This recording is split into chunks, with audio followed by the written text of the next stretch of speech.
महोदय, आज की बहस के दौरान मैंने हाल की घटनाओं के प्रति जो चिंता देखी है, उससे यह आशंका प्रकट होती है कि यदि पड़ोसी देश द्वारा भारत पर हमला किया गया तो हमें उसका मुकाबला करने के लिए तैयार नहीं होंगे। सीमा पर हाल में हुई घटनाओं की संख्या और ख़ासकर एक बड़े मुल्क द्वारा दी जा रही सैनिक सहायता को देखते हुए निस्संदेह यह आशंका सही लगती है। यह बिल्कुल सही है कि एक बड़े देश से आने वाली सैनिक सहायता से आज भारत की सुरक्षा प्रभावित हुई है और इसलिए हमें इस बात को ध्यान में रखते हुए ही इस स्थिति पर विचार करना है।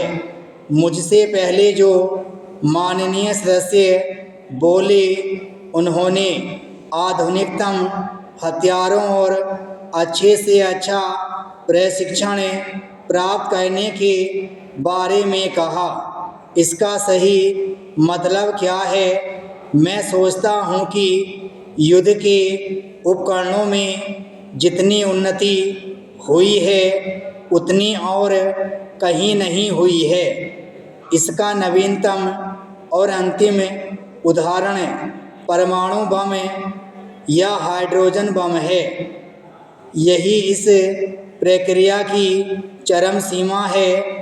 इसका मतलब है कि संसार की दो बड़ी ताकतों को छोड़कर और कोई देश पर्याप्त रूप से सुरक्षित नहीं है, क्योंकि उन्हीं दोनों के पास काफ़ी परमाणु बम हैं। तब किसी देश की समुचित सुरक्षा की जांच कैसे की जाए?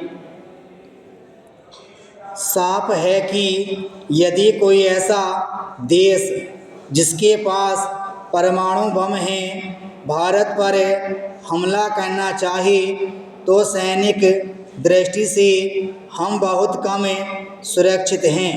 हो सकता है कि एटम बम के इस खतरे का सामना हम अन्य बातों से कर सकें, क्योंकि जिस देश में जीवन शक्ति, ताकत और एकता है, जो देश आत्मसमर्पण नहीं करेगा चाहे कुछ भी हो, उसे कभी हराया नहीं जा सकता।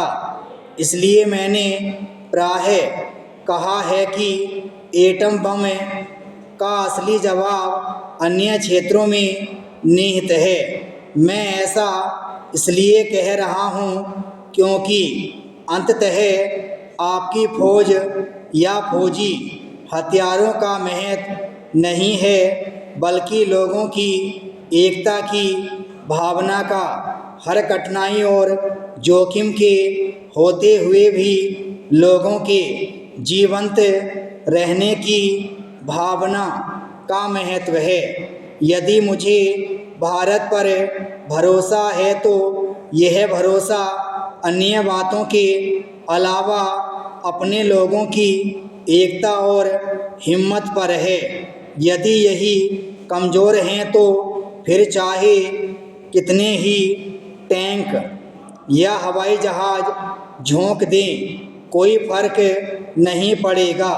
टेक्नोलॉजी में इतनी तेज़ी से तरक्की हुई है कि अगर दुर्भाग्य से भविष्य में कोई बड़ा युद्ध हो तो शायद युद्ध कला के बारे में पहले लिखी गई हर एक किताब और पिछले युद्धों में इस्तेमाल किया गया हर एक हथियार पुराना लगेगा। इस नज़र से देखने पर संसार के केवल कुछ ही देशों को छोड़कर शेष सब देश और भारत में हम पूरी तरह पिछड़ गए हैं और फ़िलहाल हमारे लिए किसी तरह का सहारा नहीं है। सुरक्षा के लिए किसी मुल्क की ताकत किस चीज़ में होती है? हर आदमी तुरंत सुरक्षा सेनाओं, थल सेना, नौसेना और वायुसेना के बारे में सोचता है। विराम स्टॉप।